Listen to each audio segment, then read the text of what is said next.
Donc là, je viens de mettre de l'huile. L'équivalent, là, je l'ai sous les mains, sous les yeux. La moitié de ce petit bol. Voilà. Ça peut être l'équivalent vraiment d'une cuillère à soupe, vraiment comme celle-ci. Vous pouvez en mettre deux pleines.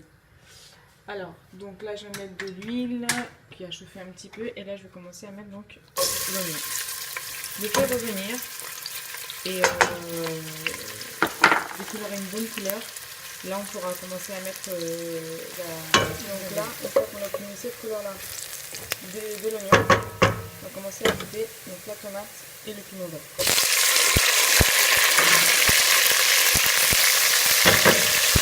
On va couvrir pour éviter qu'il y ait des éclabissements, donc on va laisser un peu couvert. Donc là je vais vous dire, mais j'étais à feu moyen depuis le début de la préparation. Donc voilà, là j'ai pas ajouté d'orine du tout, donc c'est totalement c'est le jus de la tomate et qui est en train de reprendre toute la préparation, donc l'oignon, l'huile et tout, donc c'est en train d'être absorbé. Donc on continue à remuer, vous voyez ça colle toujours pas. Voilà, on continue avant d'ajouter les épices.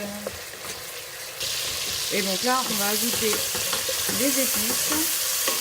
Donc je vais prendre le sel. Comme je vous disais tout à l'heure, moi j'ajoute une cuillère et demie de sel. Voilà. Hop.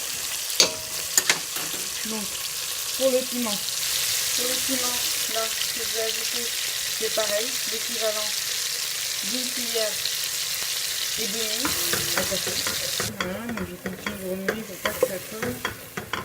Et je termine donc par le curcuma.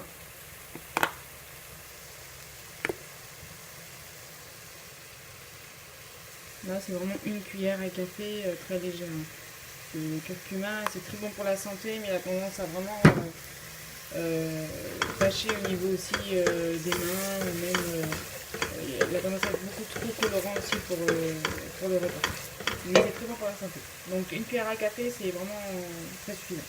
Donc voilà, je continue de remuer. Ce que j'ai oublié de vous rajouter sur les ingrédients, c'est le concentré de tomate. Moi j'aime bien en rajouter. Ça permet en fait de vraiment donner plus de couleur aussi à la préparation. Donc c'est ça. Ça, vous pouvez en trouver un peu partout. Double concentré de tomate. Donc c'est vraiment la purée de tomate. Plutôt le concentré, ouais. Là j'ai rajouté une cuillère à café. Vous pouvez très bien en rajouter une demi en plus et c'est vraiment pas nécessaire. Donc voilà, là je commence vraiment à préparer la base de mon plat. Pour celles qui ont vu la vidéo pour la recette des crevettes, peuvent voir que c'est à peu près la même base en fait, que je prépare pour le repas. Voilà. À partir de ce moment-là, je peux rajouter un demi-verre d'eau pour essayer vraiment d'absorber tous les ingrédients, y compris aussi l'oignon. Voilà. Un demi-verre d'eau. Et c'est vraiment optionnel, on peut en rajouter un peu de gingembre râpé, mais aussi un peu d'ail, 2 gousses d'ail, ou même une gousse d'ail, ce serait suffisant. Mais c'est vraiment optionnel. Vous pouvez, hein, ça peut toujours donner du goût et aussi une odeur parfumée de votre. Donc là, j'ai laissé mijoter sans couvrir. Et vous voyez qu'à la base, elle est quand même. On voit plus tous les oignons que j'avais coupés en tranches. Là, je vais pouvoir ajouter du coup les pommes de terre. Parce qu'elles elles vont cuire beaucoup plus longtemps que les petits pois. Donc les petits pois, on va les rajouter après. Sachez que ce plat-là, il est vraiment sous forme de sauce aussi. Donc c'est idéal de préparer un riz à côté. Ça peut se manger après aussi avec du pain. Donc moi personnellement, je le fais pour l'accompagner avec du pain. Je vous montrerai la recette également du pain pakistanais que je prépare à la maison. C'est vraiment pas compliqué, il n'y a pas besoin d'une farine spécifique. Chez les Pakistanais ou les Indiens ou les Népalais ou quoi que ce soit. Il y en a qui l'utilisent, moi personnellement, je ne l'utilise pas du tout. Oui, elle est bio, c'est préférable, après, il n'y a pas d'obligation. Donc, vous pouvez très bien aller chez un épicier qui vend justement, si vous avez des épiciers asiatiques du côté de chez vous, qui vendent justement ce genre de farine utilisée dans les pays Pakistan, Afghanistan, etc. Oui, vous pouvez les prendre. Si vous avez des questions d'ailleurs par rapport à quelle marque vous pourriez prendre, n'hésitez pas à me demander. Mais sinon, voilà, moi je vous montrerai celle que j'utilise. Et comme ça, au moins, vous pourrez très bien faire du pain. C'est très léger également. Et de toute façon aussi c'est bio, donc voilà. Donc là on a ajouté les pommes de terre. On les laisse mijoter. On les laisse revenir. Et après, je laisserai reposer pour qu'elles puissent cuire tranquillement en ajoutant l'équivalent de ce bol entier. Donc là, voilà, je vais vraiment laisser revenir les pommes de terre. Je vais pouvoir ajouter l'eau pour laisser cuire les pommes de terre. Sachez que votre plat il peut très bien s'arrêter là. D'avoir juste une sauce avec des pommes de terre. Ça peut être très bien aussi.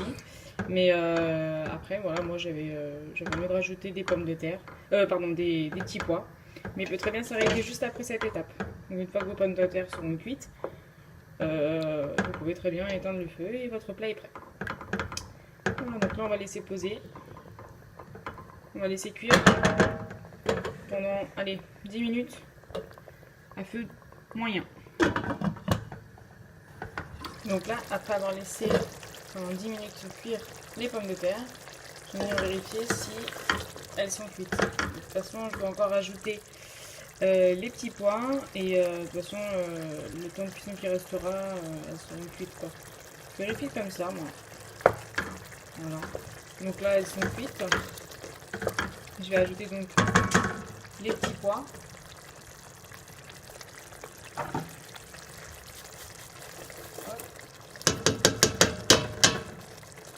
Petits pois. Je mélange. Et là, je rajoute pas d'eau. Il n'y a pas de nécessité. J'ai quand même une sauce. Donc je vais laisser telle quelle. Je vais bien quand même. Voilà.